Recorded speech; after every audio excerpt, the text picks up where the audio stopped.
The number 5 night bus rumbled through the quiet streets of London, its dull interior lights giving everything a warm, sleepy glow. At 1:47 a.m., the only people awake were night shift workers, students going home late, and the occasional dreamer with nowhere else to be. On this particular night, Amira Khan, 32, sat in the back seat with her rucksack at her feet, clutching a lukewarm paper cup of tea. She wasn't supposed to be on this bus. She wasn't supposed to be leaving London at all. But life had pushed her into corners before, and she knew when a chapter was ending, even when she wasn't ready to turn the page.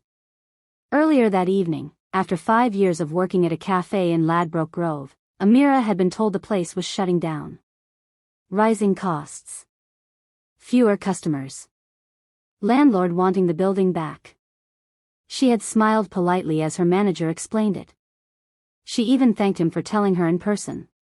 But inside, she felt something sink. She'd already been just scraping by, rent, bills, the occasional treat for herself. Now she had nothing lined up, and the idea of going home to her tiny studio flat with no plan terrified her. So instead, she packed a small bag, grabbed her savings, what little she had, and boarded the night bus heading to Victoria, where she would catch a coach to Brighton. She didn't know why Brighton. She only knew she needed space, air, and a few hours alone with the sea. The bus jolted slightly as it turned onto a long road lined with shuttered shops. Amira stared out the window, her breath fogging the glass. Across the aisle sat an elderly man with a cane resting against his leg. His white hair was neatly combed, and he wore a heavy wool coat that looked far older than him.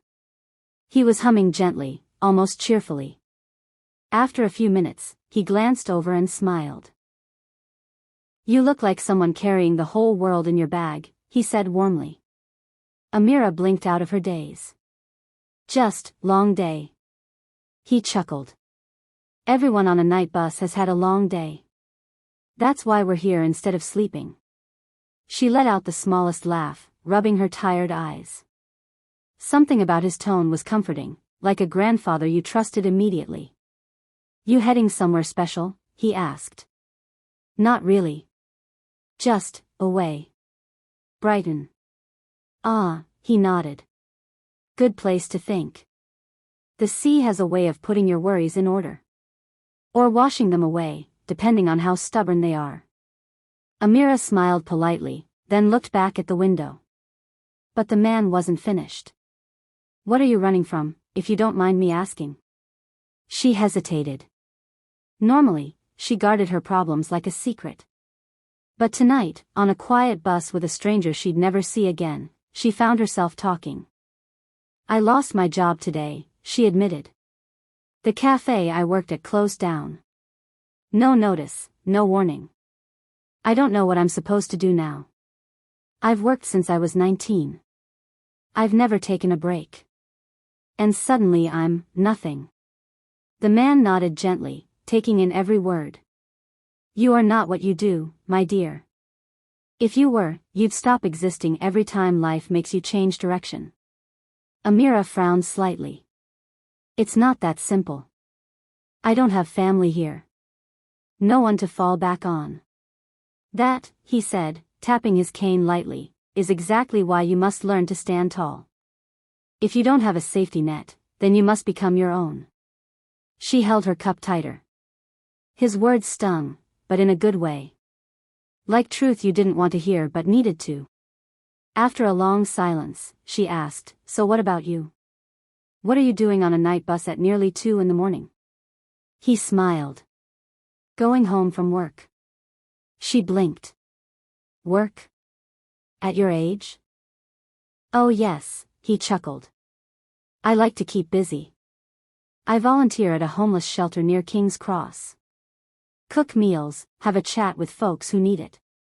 It keeps the spirit young, even if the bones disagree." Amira felt something shift inside her. "You work for free?" "Not for free," he said with a wink. "I'm paid in stories. And purpose. Best wage I've ever had." She let his words wash over her. Purpose. The word echoed in her chest. The bus slowed as it approached Victoria Station. The old man stood up with more strength than she expected. He gathered his things, then turned to her. "Listen carefully," he said, his voice gentle but firm. "Life hasn't ended for you. It's just offered you a blank page. Most people beg for one. You, my dear, have been handed it." Amira swallowed. "But what if I fail? Then you will learn. And you will try again. And again. You are stronger than you think. People like you, people who care, who work honestly, who don't give up easily, they always land somewhere better."